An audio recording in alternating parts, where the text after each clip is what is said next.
o psicanalista, escritor e expositor espírita Jacomelo fez você estudar o magnetismo? Qual foi assim a ideia primária que te levou a isso? A ideia primária se chama uma mulher, a minha mãe. A minha mãe era presidente da Federação Espírita do Rio Grande do Norte, foi presidente e vice-presidente durante 22 anos, de forma que eu nasci num berço espírita. E eu, quando pequeno, eu gostava muito de matemática, de física, e por conta disso as pessoas acham que quem gosta de matemática e física gosta de estudar, gosta de ler, gosta de escrever. E se gosta disso, gosta de dar curso. Então, ela foi me empurrando aos poucos, e de repente, já ali aos 13, 14 anos, eu já dava colaboração fazendo cursos mesmo, com um início, meio e fim, preparando roteiros, mesmo sem nunca ter entrado em nada da área de pedagogia. Então, havia uma necessidade muito grande de passes. Por quê? Porque naquela época, nós praticamente não tínhamos nenhuma literatura que apontasse o que era o passe na casa espírita. Então, a gente estava sempre precisando de material. Como eu tinha acesso a muita literatura e eu gostava, então eu lia muito e a cada curso que a federação dava, eu aumentava, ampliava a apostila. E aumentava a experiência e queria investigar, porque eu começava a entender que algumas coisas não estavam certas, mas estavam sendo orientadas como certas. Então eu me sentava e pedia que aplicassem em mim, e dava errado. Ou então eu dizia, deixa eu testar noutra pessoa, e às vezes dava certo, às vezes dava errado.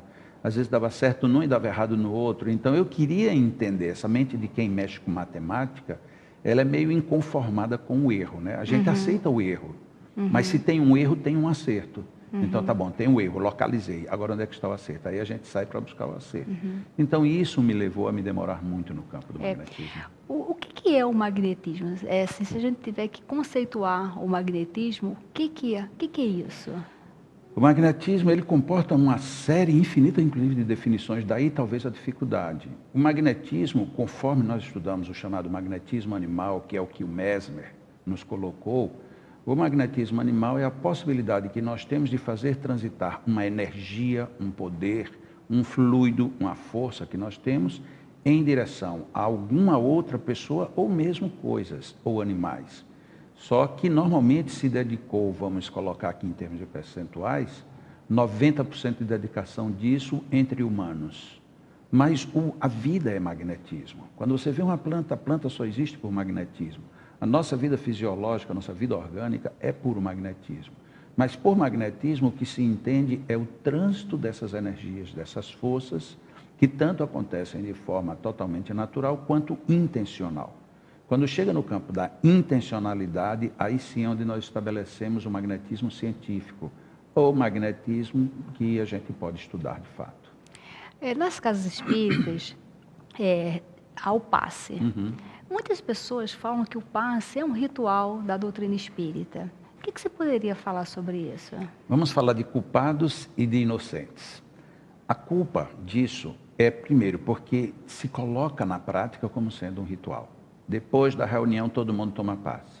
Depois da reunião, fica todo mundo esperando que os passistas vão lá aplicar o passe. Ah, você está assim porque você não tomou passe depois da reunião. Então, depois do estudo, você tem que tomar passe. Depois que você aplica passe, você tem que receber. Então, começou a se criar uma mística. Depois, não vamos reclamar de que existe um sentido distorcido do propósito. E o outro grande equívoco foi ter tirado da obra de Allan Kardec a palavra magnetismo e o sujeito magnetizador. E colocamos passe e passista no lugar. Quando você entra na doutrina espírita, que você quer saber o que é o passe, aí todo mundo diz, a gente começa pelo começo. Começamos por Allan Kardec, aí você vai procurar em Allan Kardec passe. Não tem. Vai procurar em Allan Kardec passista. Não tem. Ah, mas tem magnetizador. Mas magnetizador é outra coisa. Ora, então peraí, e o magnetizador está onde dentro da casa espírita? Não está. Ele está, mas de uma forma fingida ou travestida de passista.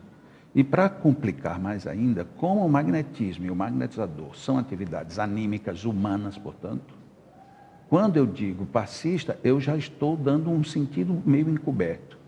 Mas é muito comum, e eu digo assim também para mais de 80%, passista ser chamado de médium. Na hora que é médium, então tem uma influência direta do mundo espiritual e você diminui na sua participação. Essa diminuição lhe isentou do estudo, do aprofundamento, da pesquisa, e aí ficou tudo num bolo que leva para quê? Para o misticismo, para o ritual, para o tem que ser. Voltando à depressão, como é que você acha que o magnetismo, o passe magnético, pode ter uma cura da depressão? Como é que isso pode conciliar esse tratamento?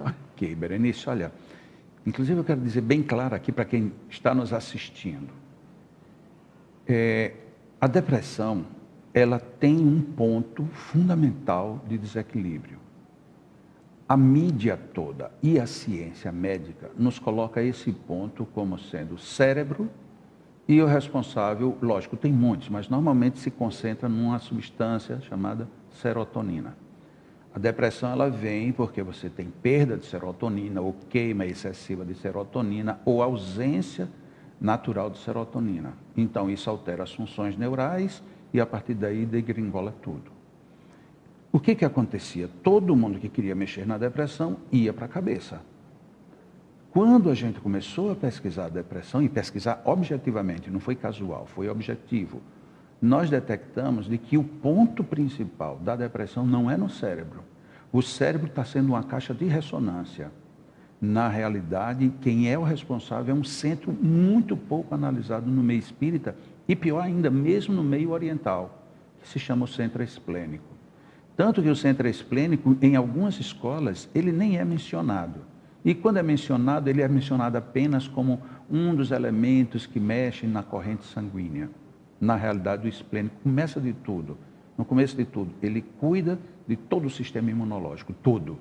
O que já diz que ele tem uma responsabilidade gravíssima, porque qualquer falha no nosso sistema imunológico, não adianta, tudo está bem, falhou o sistema imunológico, já falha tudo.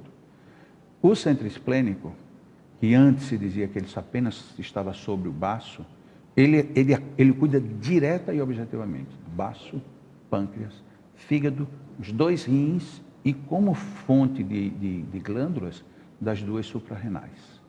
Nossa, então, é uma responsabilidade, é um verdadeiro cinturão energético. Se eu travo este cinturão, tudo que passaria pelo cinturão fica comprometido. E aí se você chama esse cinturão, esses órgãos, esses elementos de filtros, porque é a função deles que a gente conhece no organismo, todos esses são órgãos que filtram, isso corresponde a dizer, se eu tenho uma falha no esplênico, eu estou com os meus filtros desorganizados. Ora, na hora que eu desestruturo os meus filtros, eu desestruturo tudo. Só para completar, eu sei que a resposta está longa, mas veja bem. Vamos juntar agora a visão da medicina cérebro, esta visão agora esplênica. Quem é que mais manda serotonina para o cérebro? Qual é o órgão? É o gástrico, é o aparelho digestório. Assim que ele produz serotonina, ele passa por onde? Pelo esplênico. Quando chega no esplênico, ele não passa. Aí começa a faltar serotonina no cérebro.